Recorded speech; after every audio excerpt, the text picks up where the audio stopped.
टिड्डियों के लिए पहले ये पाकिस्तान को जिम्मेवार ठहराते थे, हरियाणा में आ गई तो वो राजस्थान सरकार को जिम्मेवार ठहराते हैं। जब लगातार वहां प्रकोप चल रहा था राजस्थान में, हमारे सीमावर्ती क्षेत्र के अंदर, तब इन्होंने समय रहते प्रबंध क्यों नहीं किया? इन्होंने 2000 टीचर परिवार को बलि का बकरा बना दिया। टीचर थी जो राखी बांधने के लिए चौधरी रणजीत सिंह को गई थी, लेकिन उन्होंने राखी नहीं बंधवाई।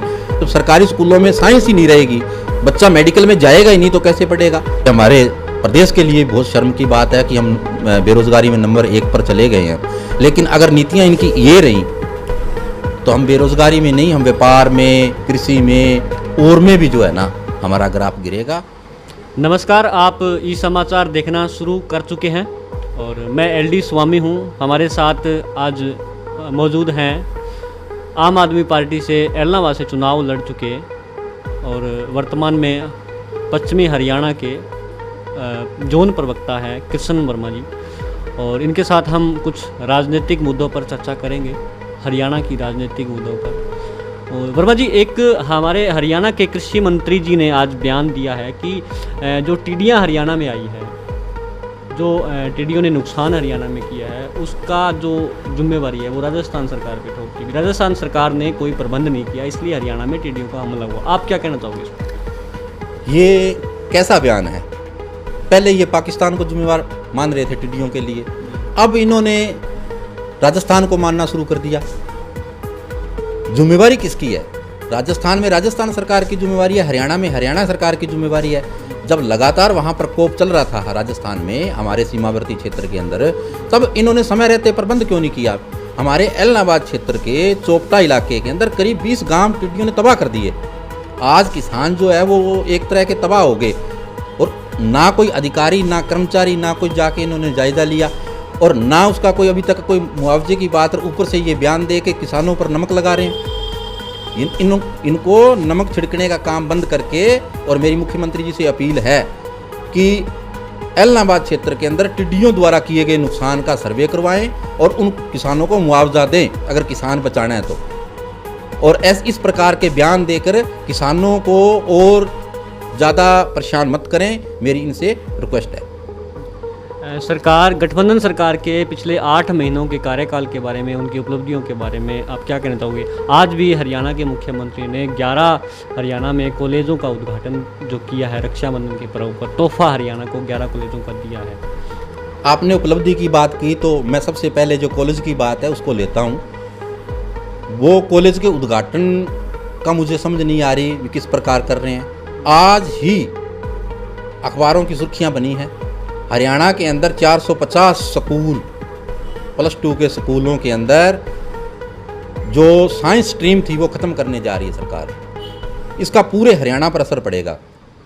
साइंस स्ट्रीम का मतलब है जो बच्चे इंजीनियर, डॉक्टर बनना चाह रहे थे, वो गरीब बच्चे कैसे बनेंगे? जब सरकारी स्कूलों के अंदर विज्ञान नहीं पढ़ाया जाएगा, इंजीनियर, डॉक्टर कैसे निकलेंगे?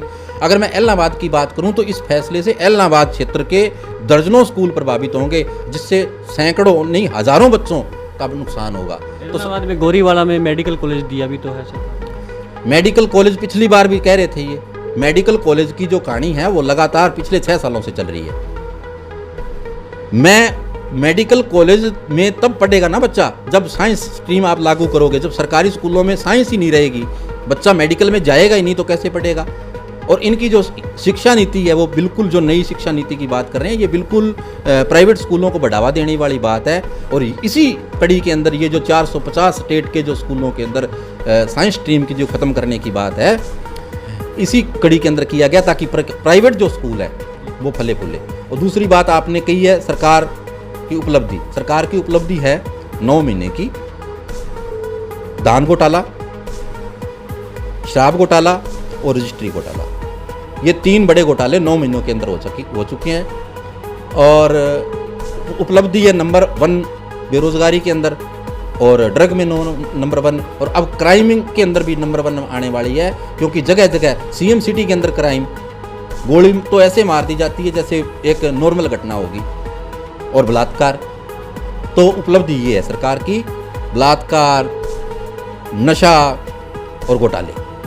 जी वर्मा जी, आप PTI अध्यापकों को लेकर, आम आदमी पार्टी भी लगातार बयान दे रही है उनके समर्थन में, और आप आम आदमी पार्टी का क्या स्टैंड है पीटीआई अध्यापकों को लेकर, आप किसको जिम्मेदार ठहराते हैं? देखिए, हम लगातार जो है टीचरों के साथ हैं। हम सरकार को जिम्मेवार, उस टाइम की सरकार को जिम्मेवार ठहराते हैं और इस टाइम की सरकार को जिम्मेवार ठहराते हैं। हमारी पार्टी के सह प्रभारी डॉक्टर और सांसद डॉक्टर सुशील गुप्ता जी ने राज्य स्तर पर सभी टीचरों को आश्वासन दिया है और सपोर्ट किया है और कहा है कि हम आपके साथ हैं, और सरकार से उन्होंने मांग की है कि इन रास्ता निकाल के इन टीचरों को रखा जाए। अब मैं उसी बात पर आऊँगा कि इसमें जिम्मेवार जो है वो सरकार है। उस टाइम की सरकार है, इस टाइम की सरकार है। इस टाइम की सरकार को न्याय दिलाना था, उस टाइम की सरकार ने इनको रखा था, तो उसमें कमी क्या रहेगी? इन्होंने 2000 टीचर परिवार को बलि का बकरा बना दिया, जबकि उस टाइम के सरकार में मुख्यमंत्री, शिक्षा मंत्री और जो नियुक्ति करने वाली एजेंसियां हैं वो जिम्मेवारी है। उनको कोर्ट के कटघरे में ले जाने के बजाय इन लोगों को हटा के और बेरोजगार कर दिया है। हमारी एक बार फिर इन लोगों से मांग है कि ये रास्ता निकाल के इनको रखा जाए, जबकि ये रखेंगे नहीं। ये तो लगातार टीचरों के ऊपर लाठीचार्ज कर रहे हैं। आपने जींद में देखा होगा, महिला टीचरों को बेरहमी से पीटा गया है। क्या इस तरह सरकारें करती है? आज की घटना है, आज लगातार सिरसा के अंदर महिला टीचर थी जो राखी बांधने के लिए चौधरी रणजीत सिंह को गई थी, लेकिन उन्होंने राखी नहीं बंधवाई। जब वहाँ दबाव बढ़ा और महिला टीचरों ने वहाँ धरना दे दिया, उसके बाद उन्होंने 4 टीचरों को बुलाकर और राखी बंधवाई है। तो क्या ये इस तरह की बातें अच्छी हैं? अरे कम से कम उनको आश्वासन तो दो, आप क्या कदम उठा रहे हैं? तो हमारी फिर एक बार मांग है कि इनको पीटने के बजाय, इन पर लाठी चार्ज करने के बजाय, इनका कोई दोष नहीं है, इन्होंने 10 साल नौकरी की है, आप उन लोगों पर कार्रवाई करिए जो लोग दोषी थे। आप इन पर कार्रवाई मत कीजिए, रास्ता निकाल कर इनको रखें और इनको फिर से, ताकि इनका परिवार जो है खुशहाल हो सके। आज कोरोना के अंदर इनको बेरोजगार करके आपके दर की ठोकरें खाने के लिए छोड़ दिया है। तो हमारी सरकार से यही मांग है। नमस्कार, ये थे हमारे साथ आम आदमी पार्टी के वरिष्ठ नेता कृष्ण जी वर्मा, और इन्होंने सरकार पर अनेकों आरोप लगाए हैं पीटीआई अध्यापक भर्ती को लेकर, टीडीओ को लेकर और घोटालों को लेकर अनेकों आरोप सरकार पर लगाए हैं।